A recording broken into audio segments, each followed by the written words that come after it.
He doesn't care. He doesn't think that Palestinians' lives are worth anything. I know you're a sort of online pugilist and think you can run for office, and good luck with that. I think you're just a very low-rent racist. And you rile up what little base you have of malcontents because you're riled up when the Jews do anything. I've got to wrap it up. I've got to say, listen, little man. I think Welcome back to Rattlesnake TV, guys. In this video, we are going to be breaking down play for play Douglas Murray and Cenk Uygur's most recent debate on Piers Morgan about Israel and Palestine.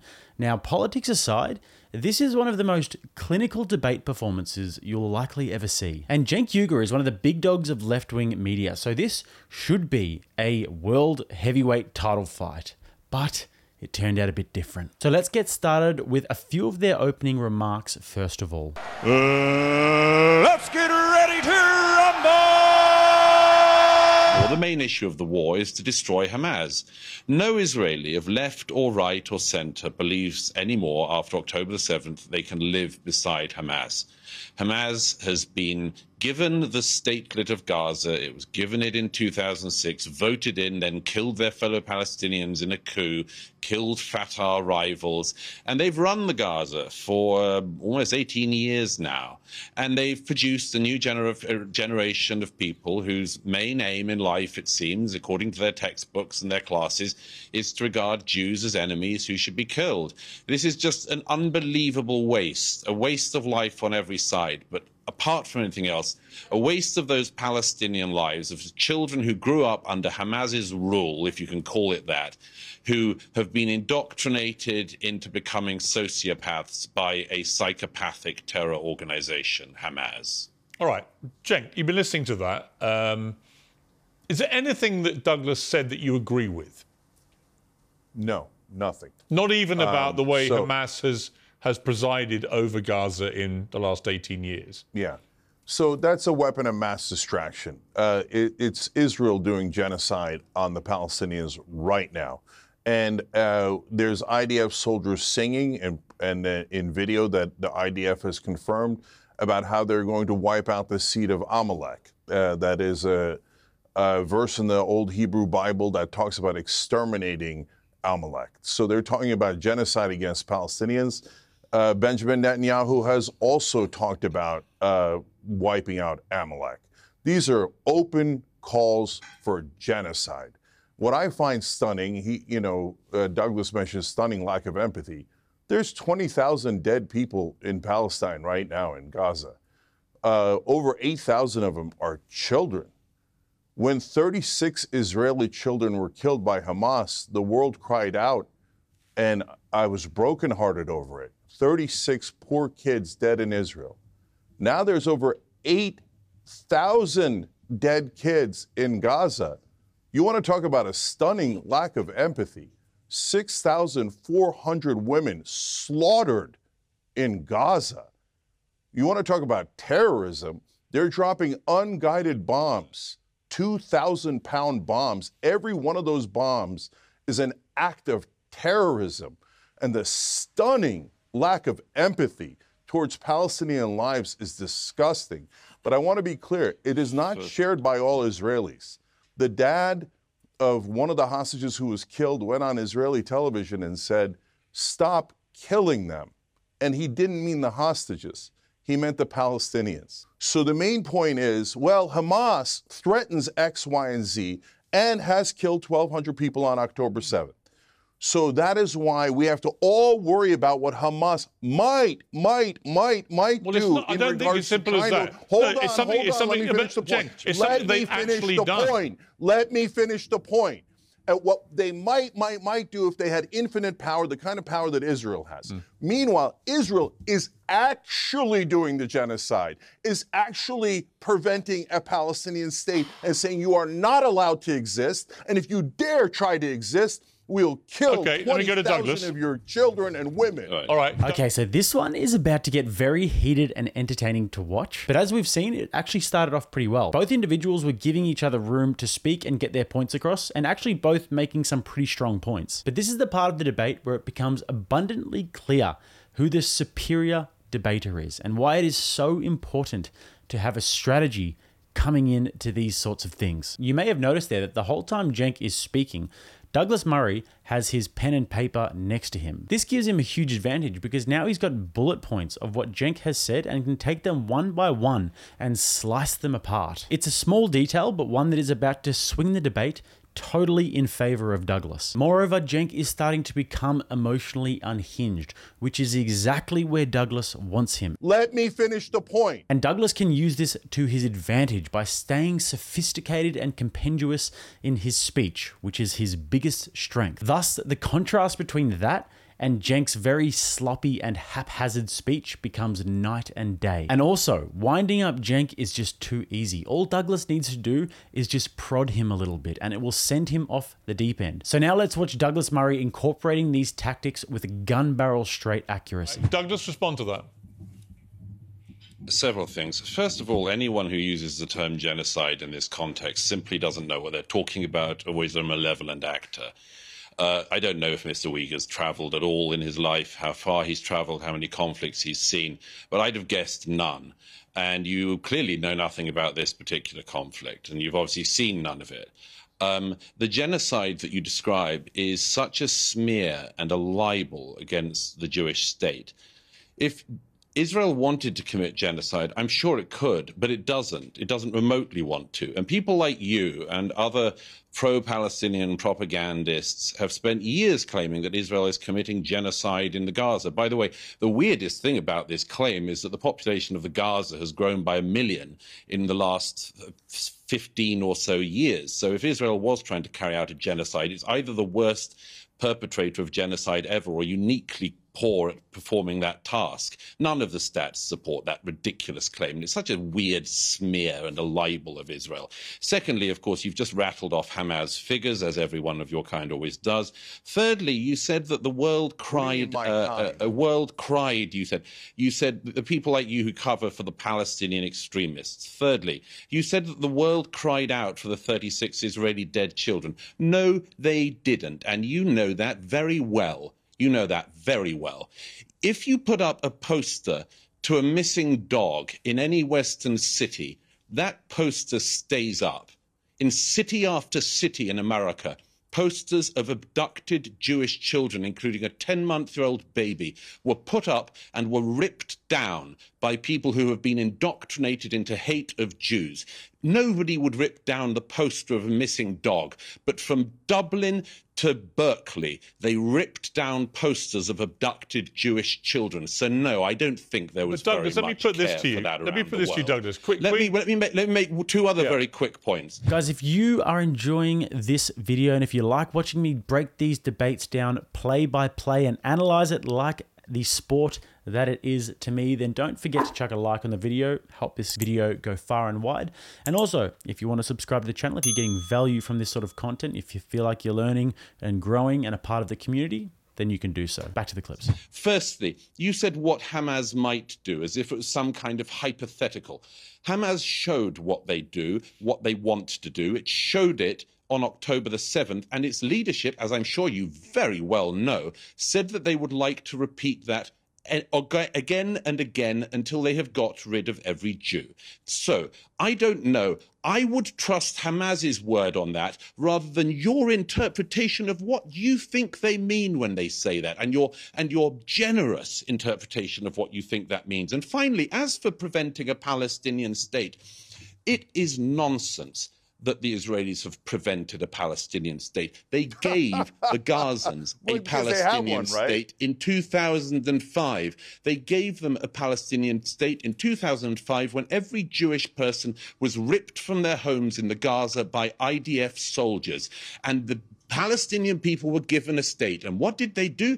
They voted in Hamas, who then killed their fellow Palestinians, never had another election, and used all the billions of dollars of taxpayer funds from the US, UK, and Europe to build terror tunnels and to enrich themselves so they could live the life of luxury in Qatar. Again and again, the reason there is not a Palestinian state is because the Palestinian leadership doesn't want one. Okay, Douglas, didn't want one in 1947. It preferred war, and it doesn't want one now. gotta hurt. So Douglas playing chess, Cenk playing checkers here. But for me, the next part is a great example of just how sloppy Cenk was during this debate. Piers is about to ask Douglas Murray a question about Queen Rania of Jordan and a statement that she made about the civilians being killed in Gaza. A very fair question, if you ask me, by Piers. Let's have a quick listen to that, and then I'm going to check in again before Cenk's response. Douglas, let me put one point to you raised by Queen Rania of Jordan in a new piece for, I think it was the Washington Post. In just over 2 months, she said, Israel's turned Gaza into a hellscape. At least 8,000 children have died, more than the death tolls of Pearl Harbor, September the 11th, and Hurricane Katrina combined. These are gigantic and horrendous numbers of children being killed. Do you not have any qualms about the number of children being killed? I mean, does it not suggest that Israel... I want to hear Queen Rania talking about this as much as I want to hear Queen Camilla.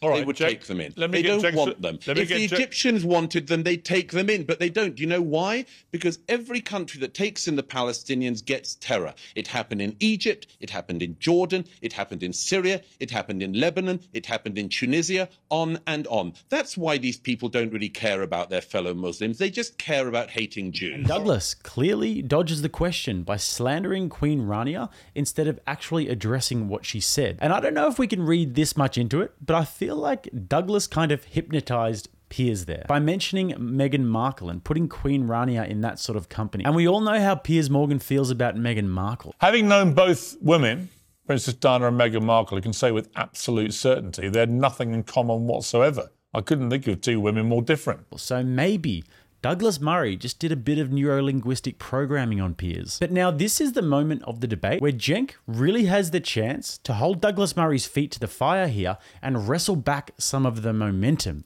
But instead, he chooses to completely shoot himself in the foot. Let's have a watch. All right, Cenk, your response.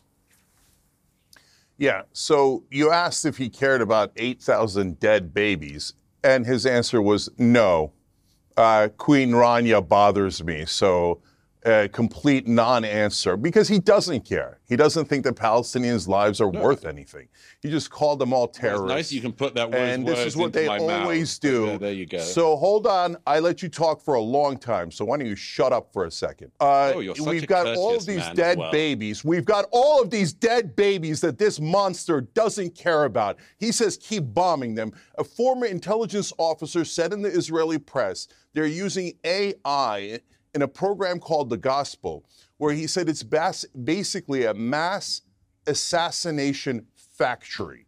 And we could all see it with our own eyes. And you can do all the propaganda you want. No one believes your nonsense. We see all the dead women. We see all the dead children. Now Israel has killed 20 times the number of civilians that Hamas killed. So would I want Hamas in charge of Israel? Never, never. I don't trust them, and I don't believe that they would be benign. So all of this propaganda about, people don't mind Hamas. No, we mind Hamas. We terribly what happened on October 7th. And I've now shown you different Israelis that have said that it's a problem. And I want peace and security for both Israel and Palestine. And this does not get Israel any peace or security. But when you ask the other side, do you mind tens of thousands of civilians that have been murdered, incinerated alive, body parts picked out of rubble, little babies killed over and over again in what is even the Israeli Prime Minister is referring to as Amalek, meaning an extermination of the Palestinian people. And I must clarify the difference between a genocide and a Holocaust. A genocide is when you target a specific people and kill a lot of civilians. Srebrenica, where 6,000 people were killed, was considered a genocide. So it doesn't mean you try to murder every single person in that let me ask race. You. That is a Holocaust. Let me reply. Wait, one second. Before I go to Douglas, Cenk, one question. You want to get rid of Hamas too, as does Douglas, as do I. If you don't do it the way that Israel is currently doing it, given that they live amongst the population, how else do you do it? Yeah, there's an excellent way to do it, and there's the right way to do it. So let me explain. So war, this guy talks about, oh, I love war. I go to all the conflict zones. So by watching it and rooting on for more death, I know something about conflict. You know nothing. So here's what reality is. War gets you more war, but peace actually works. So when Israel did a peace deal with Egypt, not only were the Egyptians safe, but the Israelis became safer. That peace deal has held for decade after decade. So how do you do a peace deal in this case? What you do is you do the two-state solution now, and you do it with the Palestinian Authority in the West Bank. And if you then have a Palestinian state, the Palestinian Authority would have the credibility to drive out Hamas from Gaza. That is a realistic plan for both peace, security for Israel and the Palestinians, and driving out Hamas. The idea that you're going to kill 20,000 more civilians, 200,000 more civilians in Gaza, and it's going to drive out Hamas. Okay, let Douglas answer that. Let Douglas respond to that. First of all, So, like I said there, Cenk had the chance there to maybe swing the momentum of the debate a little bit and hold Douglas Murray's feet to the fire about civilian casualties and then double and triple down on it. He had the chance to say, here are the numbers, here are the specific examples of when Israel has indiscriminately bombed Gaza. Here are the specific examples of how Israel is committing war crimes, and here is my proof that they are in fact war crimes. Lay it out on the table in a systematic and precise way that shows that you've done your homework and you know the details of what you are talking about, and then have Douglas refute it. And don't let him dodge the question. But this is what I mean when I say that Douglas is playing chess and Cenk is playing checkers. And in my opinion, it makes Cenk look extremely unprepared and even worse yet, uninformed about the matter. Furthermore, Cenk is very reactive to everything that Douglas is saying. You can see by his expressions, it's just all over his face. So why don't you shut up for a second? We've got all of these dead babies. We've got all of these dead babies. And he's having little outbursts, which Douglas Murray is easily able to exploit. But the worst part is that when Cenk wants to attack or insult Douglas Murray, he resorts to saying things like, shut up, you're a monster, you don't care about the dead kids.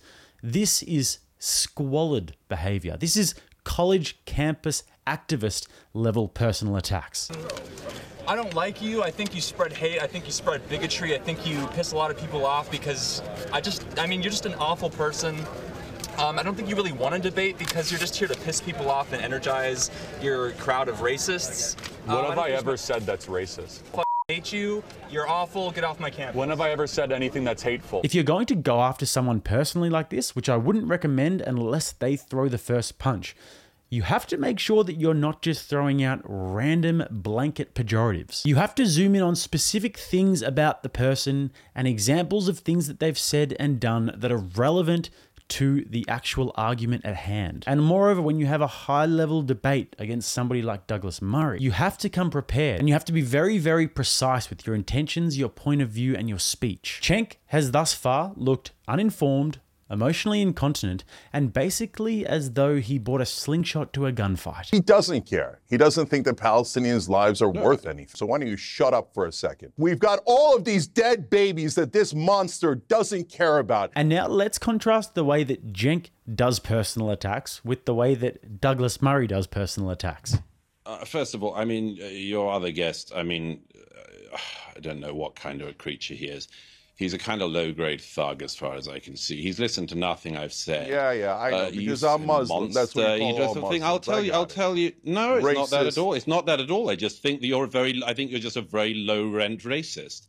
But anyway, let me just get on to it. You say first of all, I don't care about the death of Palestinian children. Yes, I do care. I care very deeply about it. But I also know that the responsibility for their deaths lies on Hamas, which has misgoverned their society for the last 16 years, and now has been leading the country into being in a war with Israel. So yes, it's on Hamas this. As for seeing wars, by the way, I just mentioned about seeing wars because as far as I can see, you're very ill-traveled as well as rather ill-lettered and ill-spoken.